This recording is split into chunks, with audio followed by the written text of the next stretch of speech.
Bonjour, bienvenue sur la Voix de Morgane, j'espère que vous allez bien. Je vous retrouve pour la lecture de Martin Eden, mais surtout je vous retrouve à la fin de la lecture. Je vous dis à tout à l'heure et merci beaucoup pour votre écoute. Chapitre 4. Martin Eden, encore toute hérissé de cette prise de contact avec son beau-frère, suivit dans l'obscurité le couloir et entra dans sa chambre. Petite niche contenant tout juste un lit, un lavabo et une chaise. Monsieur Higginbotham était bien trop pratique pour avoir une bonne, du moment qu'il avait une femme. D'autre part, la chambre de la bonne lui permettait de prendre 2 pensionnaires au lieu d'un seul. Martin déposa Swinburne et Browning sur la chaise, enleva son pardessus et s'assit sur son lit sans même remarquer le grincement douloureux des ressorts sous son poids. Il se baissa pour enlever ses bottines, puis s'interrompit et se mit à observer en face de lui le mur de plâtre que la pluie, filtrant du toit, avait rayé de longues bavures brunâtres. Sur ce fond misérable, les visions reparurent en images lumineuses. Il oublia ses chaussures et resta longtemps immobile, jusqu'au moment où ses lèvres tremblantes murmurèrent « Ruth ». Il répéta ce nom à l'infini, comme un talisman, un mot magique. Chaque fois qu'il le prononçait, en effet, le visage aimé apparaissait devant ses yeux, illuminait le pauvre mur d'une clarté radieuse. Et cette clarté envahissait toute chose, entraînait son âme vers elle sur des rayons incandescents. Tout ce qu'il y avait de meilleur en lui s'amplifiait, magnifiquement ennobli et purifié, sensation étrangement nouvelle. Jamais aucune femme ne l'avait rendu meilleure, au contraire. Pourtant, beaucoup d'entre elles avaient fait de leur mieux, sans qu'il s'en doute. Il ignorait, étant sans vanité aucune, l'attirance des femmes vers sa belle jeunesse. Souvent même, il en avait été lassé. Il se souciait peu d'amour et l'idée d'avoir pu rendre certaines femmes meilleures ne lui était jamais venue. Jusqu'à ce jour, il avait vécu dans la plus parfaite indifférence. Maintenant, il lui semblait n'avoir eu affaire qu'à des êtres bas et des amours avilissantes, ce qui était injuste et pour elle et pour lui. Mais, prenant conscience de lui-même pour la première fois, il n'était pas en état de juger sainement et sombrait totalement dans la honte de ce qu'il croyait des souvenirs infâmes. Brusquement, il se leva et s'efforça de se regarder dans le miroir terni du lavabo. Il l'essuya, puis se regarda de nouveau, longuement et minutieusement, pour la première fois de sa vie.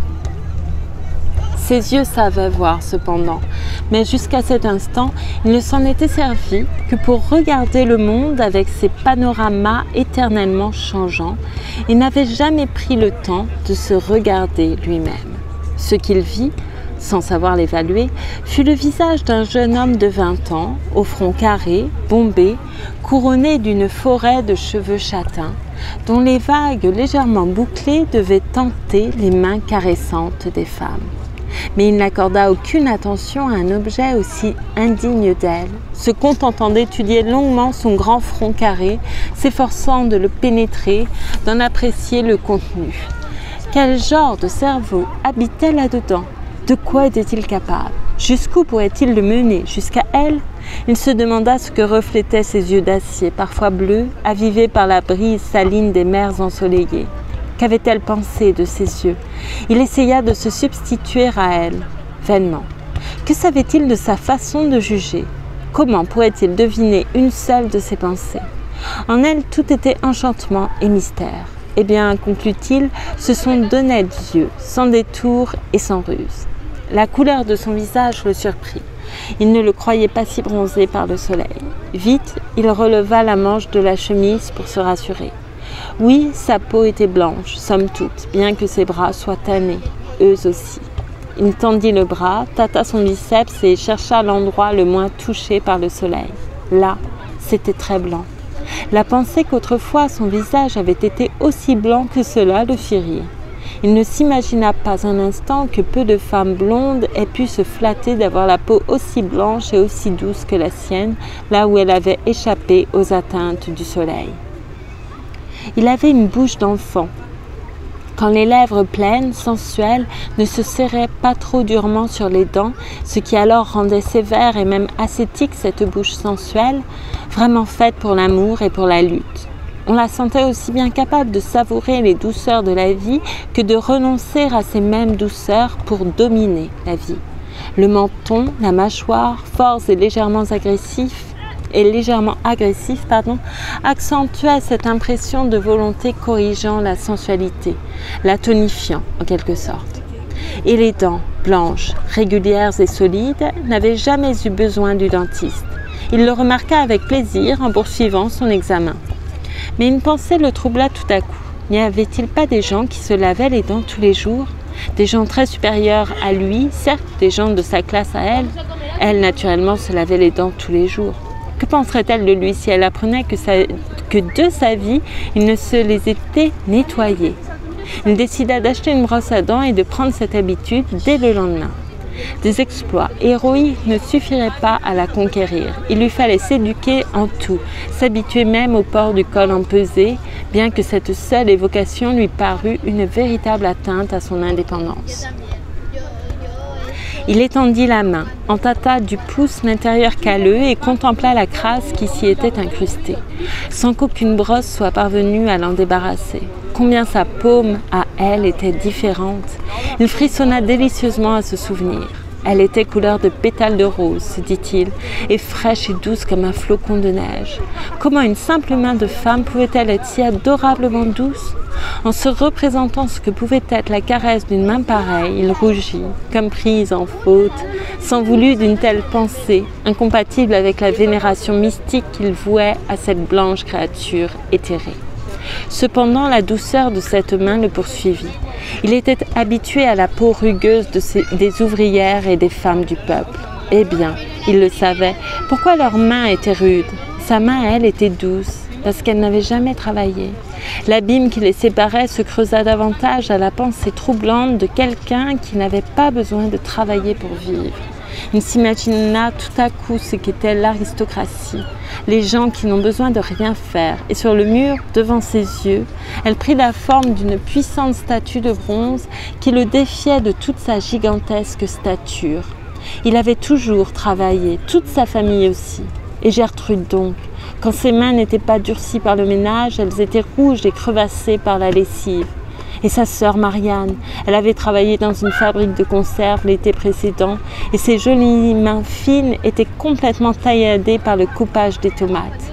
L'hiver d'avant, l'extrémité de 2 de ses doigts avait été enlevée par une machine dans une manufacture de boîtes en carton. Il se rappela les mains rugueuses de sa mère, couchée dans son cercueil. Et son père avait travaillé jusqu'à son dernier soupir. La corne de ses mains devait bien avoir 1 centimètre d'épaisseur à sa mort. Mais ses mains, à elle, étaient douces, celles de sa mère aussi, ainsi que celles de ses frères. Cette dernière pensée l'étonna. C'était un signe terriblement précis de leur caste supérieure et de l'énorme distance qui les séparait de lui. Il se rassit sur le lit avec un rire amer et enleva ses bottines. Il était idiot. Un visage de femme, les mains blanches et douces d'une femme l'avaient saoulé. Puis, sur le mur délabré, une autre vision apparut. Il se vit devant une sinistre maison garnie, la nuit, à Londres, dans East End. Devant lui se tenait Maggie, une petite ouvrière de fabrique de 15 ans. Il l'avait accompagnée chez elle après le Benfest. Elle habitait ce garni sinistre dont les pourceaux n'auraient pas voulu. Il lui avait tendu la main en disant bonsoir et elle lui avait tendu ses lèvres, mais il n'avait pas voulu l'embrasser. Elle lui faisait un peu peur. Alors elle avait refermé sa main sur la sienne et l'avait serrée fiévreusement. Il sentait les cales de ses mains frotter contre les siens et une grande pitié lui gonflait le cœur. Il voyait ses yeux affamés, pleins de désir et son pauvre corps de jeune femelle mal nourrie, d'une maturité précoce déjà flétrie. Alors doucement, il l'avait enveloppée de ses 2 bras, s'était baissé et l'avait embrassée sur les lèvres. Il avait encore dans les oreilles son petit cri heureux et la sentait se pelotonner contre lui comme une chatte. Pauvre petite malheureuse. La vision de cette nuit-là le poursuivait. Sa chair se hérissait encore, comme alors quand elle s'était accrochée à lui désespérément et son cœur fondait de pitié. C'était une soirée grise, d'un gris sale, une pluie triste souillait le pavé. Puis, une lumière chaude irradia la muraille, substituant à cette vision le blanc visage de l'autre, couronné d'or, lointaine, inaccessible comme une étoile. Il prit Browning et Swinburne sur la chaise et les embrassa. « Elle m'a tout de même dit de revenir », se dit-il. Une dernière fois, il se regarda dans la glace et déclara tout haut, solennellement, « Martin Eden, demain matin, à la première heure, tu iras à la bibliothèque populaire et tu t'instruiras sur les bonnes manières. Compris ?» Il éteignit le gaz et les ressorts gémirent sous son poids. « Mais il faut cesser de jurer, Martin, mon vieux, il faut absolument cesser, » conclut-il. Puis il s'endormit et fit des rêves qui, par leur folie et leur audace, rivalisaient avec ceux des mangeurs de hashish. Chapitre 5. Le lendemain matin, à son réveil, les senteurs enivrantes de ses rêves d'or s'étaient dissipées pour faire place à une lourde odeur de lessive et de linge sale qui était la manifestation même d'une vie misérable. En sortant de sa chambre, il entendit un clapotement d'eau, une exclamation irritée et le bruit sonore d'une gifle dont sa sœur gratifiait l'un ou l'autre de sa nombreuse nichée. Le braillement de l'enfant lui tapa désagréablement sur les nerfs. Il se rendit compte que tout cela, l'air même qu'il respirait, était sordide et répugnant. Combien différente était l'atmosphère paisible de la maison de Ruth. Là-bas, tout était élevé. Ici, tout était matière et bassement matériel. « Viens ici, Alfred, dit-il à l'enfant qui pleurait, tout en explorant la poche de son pantalon où, selon son habitude, il portait son argent. Il en sortit 25 cents qu'il mit dans la main du petit, après l'avoir dorloté un instant. « Va-t'en vite à présent, cours acheter des sucres d'orge et n'oublie pas d'en donner aussi à tes frères et sœurs. Surtout achète de ceux qui durent très longtemps. » Sa sœur releva la figure empourprée qu'elle penchait au-dessus de la lessiveuse et le regarda. « 2 cents aurait suffi, dit-elle. C'est bien toi, ça. Aucune idée de la valeur de l'argent. Le gosse va s'en donner une indigestion. »« Ça va bien, Sis, répondit gaiement Martin. Il trouvera bien à les dépenser. Si tu n'étais pas si occupé, je t'embrasserais. » Il avait envie d'être affectueux envers sa sœur, qui était bonne et qu'il aimait à sa manière. Mais plus les années passaient, plus elle changeait, plus elle le déroutait. Il songea que c'était la faute du travail si dur, des nombreux enfants, des éternelles taquineries de son mari, et il lui parut tout à coup qu'elle ressemblait un peu à ces légumes passés, à cette lessive et à toute cette monnaie sale qu'elle tripotait du matin au soir. « Allez, va prendre ton petit déjeuner, dit-elle avec mauvaise humeur, mais dans le fond, contente, car de toute sa couvée de frères nomades, celui-ci avait toujours été son préféré. Après tout, je vais t'embrasser, ajouta-t-elle, le cœur un peu remué. Du revers de sa main, elle essuya la mousse de savon qui dégoulinait de ses bras et quand, ayant enlacé sa taille massive, il l'eut embrassée sur les 2 joues, il vit des larmes remplir ses yeux, non pas tant de tendresse que de lassitude. Elle le repoussa tout de suite.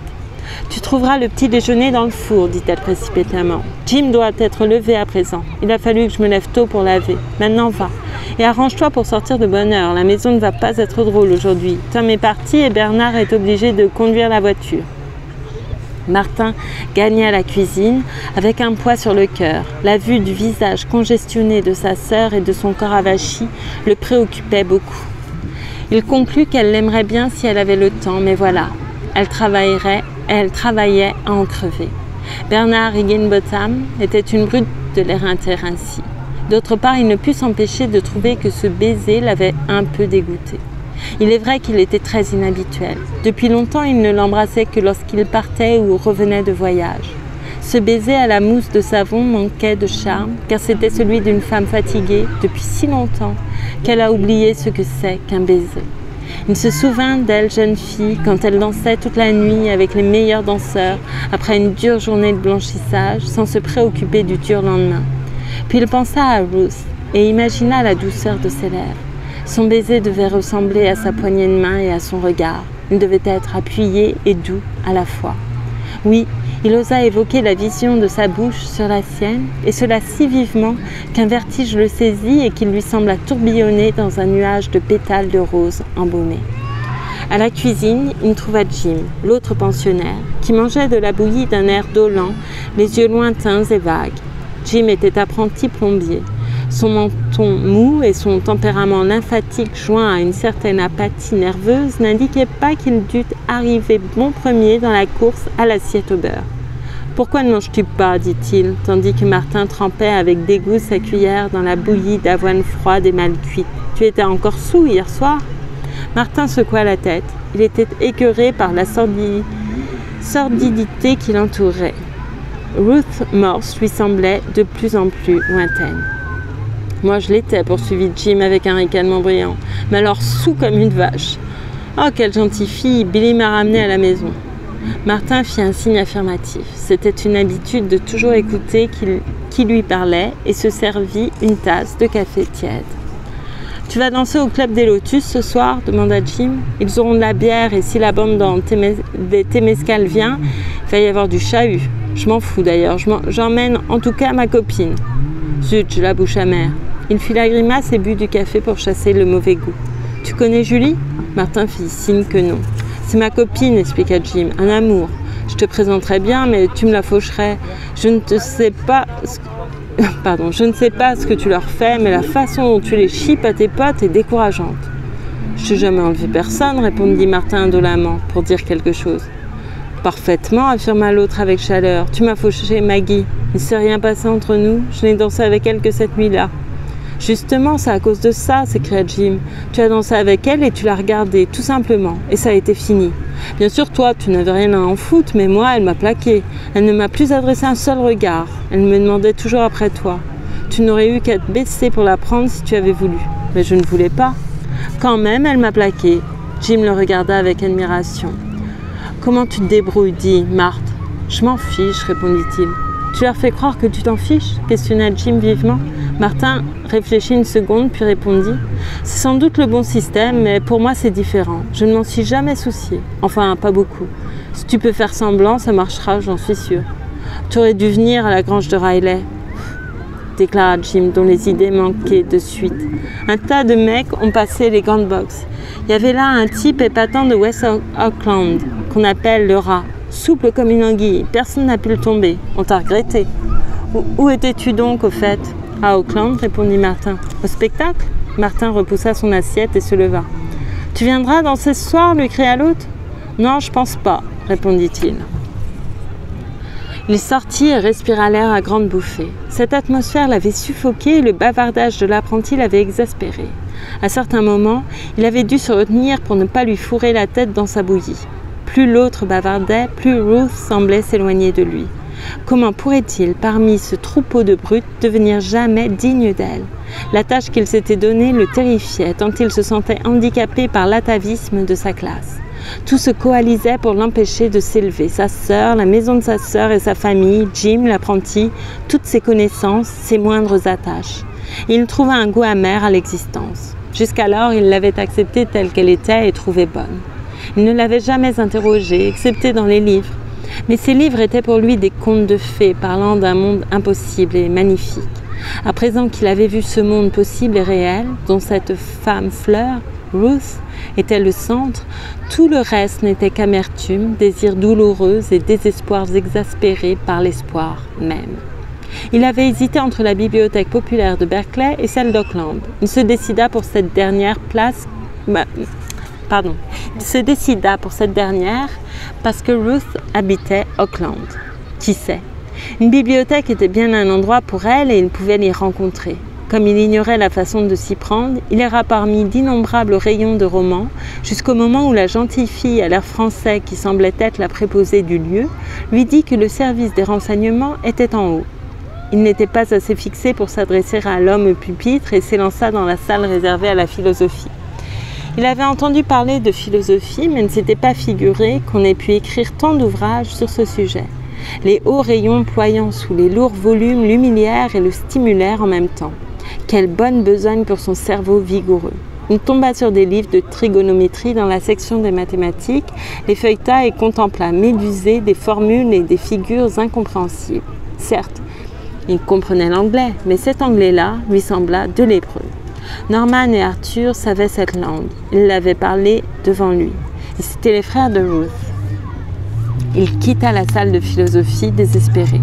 De tous côtés, les livres semblaient se rapprocher de lui pour le narguer, l'écraser. Jamais il ne s'était imaginé que la science humaine pût constituer une masse aussi imposante de livres, et cela l'effrayait. Comment son cerveau pourrait-il emmagasiner tout cela? Puis il se souvint que d'autres, beaucoup d'autres, l'avaient fait. Et tout bas, ardemment, il se jura de faire rendre à son cerveau ce que d'autres avaient su faire rendre au leur. Il erra de nouveau, tantôt déprimé, tantôt espérant, à la vue des rayons bourrés de science. Dans une section de divers, il tomba sur un épitomé de Néri et le parcourut avec déférence. Cette langue, il la comprenait enfin. Comme lui, cet homme parlait de la mer. Puis il trouva un Bowditch et des livres de Leakey et de Marshall. Et voilà, il allait apprendre la navigation. Il allait cesser de boire, travailler et devenir capitaine. Ruth, à ce moment-là, parut très près de lui. Une fois capitaine, il pourrait l'épouser si elle voulait de lui. Et si elle ne voulait pas, eh bien, il vivrait une vie meilleure parmi les hommes à cause d'elle et n'en cesserait pas moins de boire. Puis il se souvint des assureurs et des armateurs, maîtres obligés du capitaine, qui pourraient le brimer et dont les intérêts étaient diamétralement opposés aux siens. Il lança un regard à travers la salle et baissa les yeux devant les 10 000 volumes. Non, plus de mer pour lui. Il y avait d'infinies richesses dans tous ces livres et s'il parvenait à en tirer de grandes choses, c'est sur terre qu'il les accomplirait. D'ailleurs, un capitaine ne peut emmener sa femme avec lui. Midi vint, puis l'après-midi. Il oublia de manger et continua à chercher des livres sur les bonnes manières, car en plus du choix d'une carrière, son esprit était tourmenté par un problème plus immédiat. Quand une jeune fille vous demande de venir la voir, quand pouvez-vous y aller? Mais quand il tomba sur le rayon en question, il chercha en vain une réponse. Les 1001 subtilités du savoir-vivre la hurirent. Il se perdit dans le labyrinthe des cas variés où l'on échange des cartes de visite entre gens de bonne société. Il abandonna la partie sans avoir trouvé ce qu'il cherchait, mais en découvrant qu'un homme n'a pas assez de toute sa vie pour être poli et que lui, personnellement, devrait vivre une existence préparatoire pour apprendre à le devenir. « Avez-vous trouvé ce que vous cherchiez ?» lui demanda l'homme au pupitre quand il sortit. « Oui, monsieur, dit-il, vous avez une excellente bibliothèque. » L'homme fit un signe d'assentiment. « Nous serons heureux de vous revoir souvent. Vous êtes marin ?»« Oui, monsieur, je suis marin, » répondit Martin. « Je reviendrai. »« Comment a-t-il vu ça ?» se demanda-t-il en descendant l'escalier. Et dans la rue pendant quelques minutes, il s'efforça à une démarche raide et gauche, mais bientôt perdu dans ses pensées, il reprit le gracieux balancement qui lui était habituel.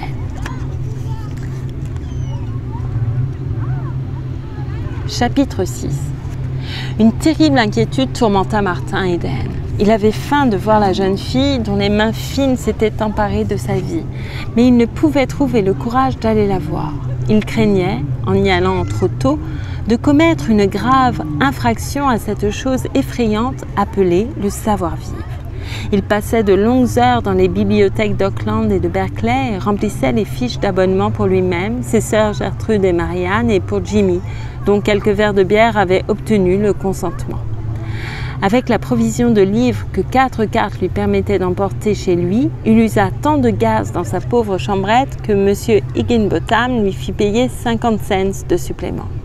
La masse de livres qu'il lut ne lui servit qu'à stimuler son impatience. Chaque page de chaque volume n'entrebâillait qu'une fenêtre minuscule du paradis intellectuel et son appétit, aiguisé par la lecture, augmentait à mesure. Puis, il ne savait par quel bout commencer et souffrait continuellement du manque d'études préparatoires. Les plus simples allusions, évidemment comprises par n'importe quel lecteur, lui échappaient. Il en fut de même pour la poésie qu'il adorait. Il lut le Swinburne prêté par Ruth, d'autres encore, compris Dolores, d'un bout à l'autre. Mais il estima que Ruth ne devait pas le comprendre. Comment l'aurait-elle pu, vivant une vie aussi raffinée? Il tomba par hasard sur des poèmes de Kipling, dont le rythme, l'envolée, l'éclat qui transformait les moindres choses, les détails les plus familiers, le transportèrent. La compréhension de cet homme, sa psychologie à l'emporte-pièce le stupéfiait. Psychologie était un nouveau mot dans le vocabulaire de Martin. Il avait acheté un dictionnaire, ce qui avait fait une brèche assez importante à ses économies et avancé le jour de son embarquement. De plus, cela agaçait M. Higginbotham, qui aurait préféré que cet argent lui profite.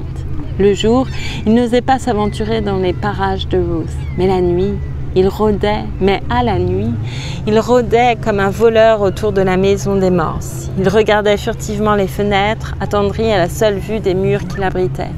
Il faillit plusieurs fois être surpris par ses frères et suivit un soir M. Morse en ville, étudiant sa figure dans les rues éclairées et souhaitant de tous ses voeux l'accident terrible qui lui permettrait de bondir à la rescousse pour sauver le père de sa bien-aimée.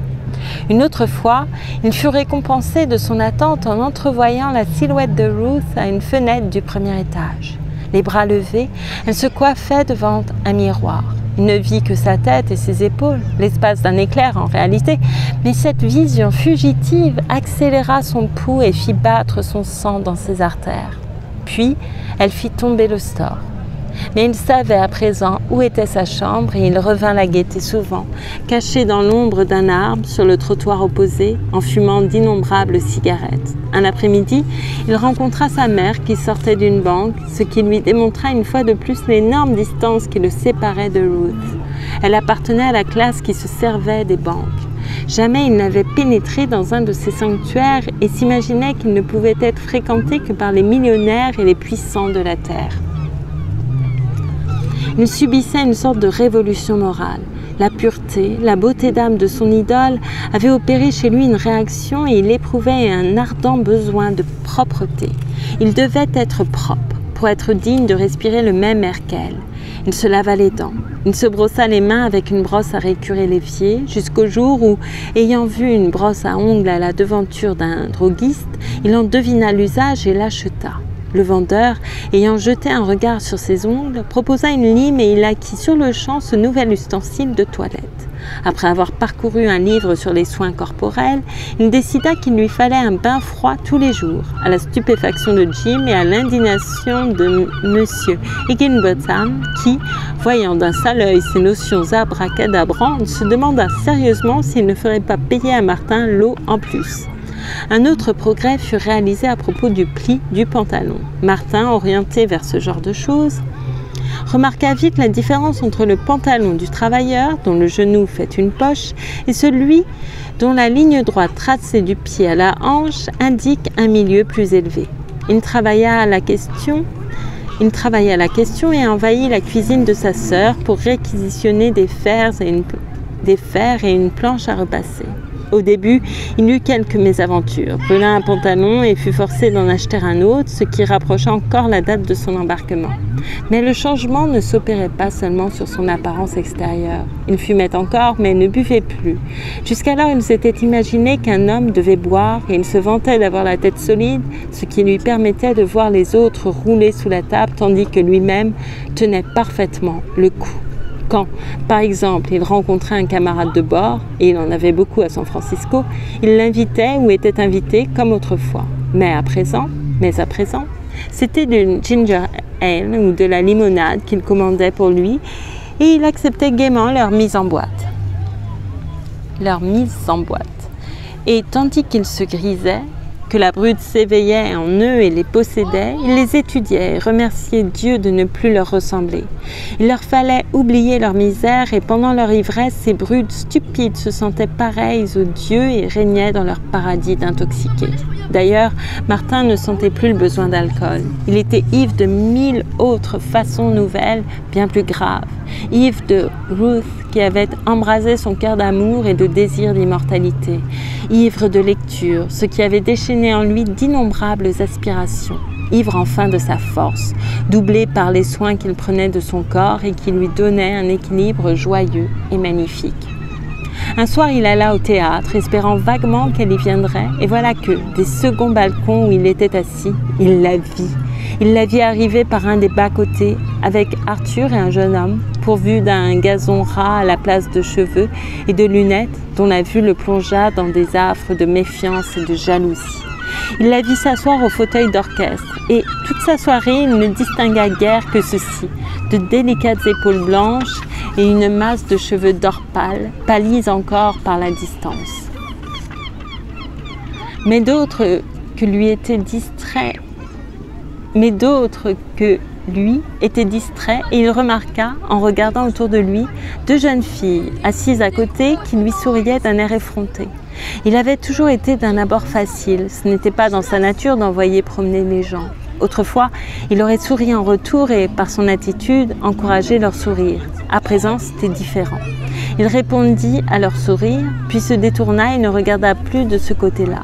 Plusieurs fois pourtant, sans le faire exprès, son regard rencontra de nouveau leur sourire. On ne change pas en un jour et il ne pouvait guère modifier sa gentillesse foncière. Il finit donc par sourire à ces jeunes filles, par sympathie. Que lui apportaient-elles de neuf? Il savait bien qu'elles tendaient vers lui leurs mains caressantes. Mais à présent, là-bas, très loin, à l'orchestre, était la femme unique, si terriblement différente de ces 2 filles de sa classe à lui, qu'il ne pouvait ressentir à leur égard que peine et pitié. Il désirait de tout son cœur qu'il leur soit donné de posséder un peu de la bonté de Ruth et de sa splendeur morale. Mais pour rien au monde, il n'aurait voulu les blesser à cause de leurs avances, dont il n'était d'ailleurs pas flatté. Il ressentait même une vague honte de son infériorité qui les y autorisait. S'il avait appartenu au milieu de Ruth, jamais ces filles ne se seraient permis de familiarité. Dans leurs œillades, il sentait l'emprise de son milieu qui l'obligeait à se maintenir à leur niveau. Il se leva avant le baisser du rideau pour essayer de voir sortir Ruth. Il y avait toujours du monde sous le péristyle du théâtre et s'il rabattait la visière de sa casquette sur ses yeux pour se dissimuler, elle ne le verrait pas. Il sortit le premier de la foule, mais à peine s'était-il placé sur le chemin de la sortie que les 2 filles apparurent. Elle l'avait suivi, c'était évident, et sur l'instant, il maudit le charme qu'il exerçait sur les femmes. Elles avançaient lentement dans le flot de la foule, et c'est en le frôlant que l'une d'elles l'aperçut. C'était une mince fille brune aux sombres yeux pleins de défi. Toutes 2 lui sourirent et il leur répondit. « Hello !» dit-il automatiquement. Il l'avait déjà fait si souvent dans des cas semblables. D'ailleurs, il ne lui était guère possible de faire moins, étant donné sa grande indulgence et le besoin de cordialité inhérent à sa nature. La fille aux yeux noirs accentua son sourire et fit mine de s'arrêter, ainsi que l'ami qui l'accompagnait et qui riait en se tortillant. Il réfléchit rapidement, il ne fallait pas qu'en sortant, elle le vît avec ses filles. Tout naturellement, il emboîta le pas à la brune et la poussa vers la sortie. Là, il était à son affaire. Loin de manifester de la maladresse ou de la timidité, il plaisanta, maniant avec verve l'argot et le compliment gentil, préliminaires indispensables dans ce genre d'aventure rapide. Au coin, il voulut quitter la foule qui suivait la rue pour en prendre une transversale. Mais la fille aux yeux noirs lui saisit le bras et s'écria en entraînant sa compagne. « Hé, Bill, où courez-vous comme ça? Vous n'allez pas nous plaquer tout de suite ?» Il s'arrêta, se mit à rire et fit volte-face. Par-dessus leurs épaules, il voyait la foule passer sous les réverbères. L'endroit où il se trouvait n'étant pas éclairé, il pourrait la voir passer sans être vue. Elle devait passer par là, puisque c'était son chemin pour rentrer. « Comment s'appelle-t-elle » dit-il à la copine en désignant la fille brune. « Demandez-lui » répondit-elle en pouffant. « Alors, votre nom » fit-il en se tournant vers la fille en question. « Vous ne m'avez pas dit le vôtre » répliqua-t-elle. « Vous ne me l'avez pas demandé » dit-il en souriant. « D'ailleurs, vous l'avez deviné, c'est Bill, justement. »« Allons donc » Elle le regarda dans les yeux tandis que les siens se faisaient tendre. « C'est vrai, ça ?» Elle l'observait toujours. L'éternel féminin brillait dans ses yeux éloquents. Et il l'évaluait négligemment, sachant d'avance qu'elle allait, à présent, s'il l'attaquait, se tenir sur la défensive, soudain réservée, pudique, mais prête à renverser les rôles s'il reculait. N'étant après tout qu'un homme, il sentait l'attirance qu'elle exerçait sur lui et, dans son fort intérieur, appréciait sa flatteuse insistance. Il connaissait bien tout cela. Il le connaissait trop bien, depuis A jusqu'à Z. Bonne, elle l'était, comme on peut l'être dans ce milieu-là, travaillant dur, mal payée et dédaignant de se vendre pour vivre mieux. Elle recherchait ardemment une bouffée de bonheur pour égayer sa triste existence et n'avait devant elle d'autre alternative qu'une lamentable éternité de travail ou le sombre gouffre d'une misère plus terrible encore, qui payait mieux mais tuait plus vite. « Bill, répondit-il en hochant la tête. « Je vous assure, Bill ou Pierre, sans blague. » « Allons donc, il ne s'appelle pas Bill, interrompit l'autre. Qu'en savez-vous, dit-il, vous ne me connaissez pas? Pas besoin de vous connaître pour savoir que vous mentez. Sérieusement, Bill, c'est votre nom? Dit la brune. Bill me va très bien, répondit Martin. Elle lui prit le bras en riant. Je sais que vous mentez, mais vous êtes gentil quand même.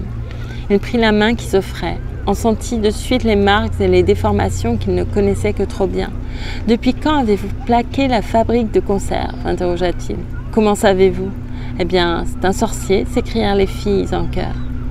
Tandis qu'il échangeait avec elles toutes les stupidités habituelles, dans son esprit passaient et repassaient les innombrables rayons de la bibliothèque où s'accumulaient les merveilles des siècles passés. Et l'incongruité de ses pensées le fit sourire. Cependant, ses rêves intimes et le badinage qu'il affectait ne l'empêchaient pas de surveiller la sortie du théâtre. Et, tout à coup, il aperçut Ruth dans la lumière, entre son frère et le jeune homme aux lunettes, et son cœur s'arrêta de battre. Comme il avait espéré ce moment. À peine eut-il le temps d'apercevoir la gaze légère qui voilait sa tête fière, l'arrangement plein de goût de sa silhouette drapée, la grâce de son allure et sa main fine, quand elle releva sa jupe, puis elle disparut, et il se retrouva en face des deux ouvrières, de leurs vains essais d'élégance et de propreté, en face de leurs vêtements bon marché et de leurs bijoux de pacotille. Il sentit qu'on lui tiraillait le bras, entendit vaguement qu'on lui parlait. « Réveillez-vous, Bill, qu'avez-vous ?»« Quoi, vous disiez ?»« Oh, rien, répondit la brune avec un geste vif de la tête. Je me disais seulement... »« Quoi ?»« Bien, je me disais que ce serait une bonne idée si vous emmeniez un de vos amis, pour elle montrant sa compagne, et alors on irait quelque part prendre un ice cream soda ou autre chose. » Une nausée morale le secoua. De Ruth à cela. La transition était trop brusque. À côté des yeux hardis de cette fille, il voyait les clairs yeux lumineux de Ruth, dont le regard angélique venait à lui des ultimes profondeurs de la pureté. Et il se sentit soudain supérieur à cette aventure. La vie pour lui avait une autre signification. Elle ne se bornait pas à des ice cream soda en partie carrés. Il se rappela que de tout temps il avait, dans un jardin secret, cultivé des pensées rares et précieuses. S'il avait essayé d'en faire part, jamais il ne s'était trouvé de femme capable de les comprendre, d'homme non plus. Et comme ses pensées allaient au-delà de leur compréhension, il en concluait à présent qu'il devait leur être supérieur. Il serra les poings. Du moment que la vie signifiait pour lui davantage, c'était à lui de demander davantage à la vie. Mais ce n'était pas cette compagnie-là qu'il lui fallait. Les hardis yeux noirs ne pouvaient rien lui offrir de neuf.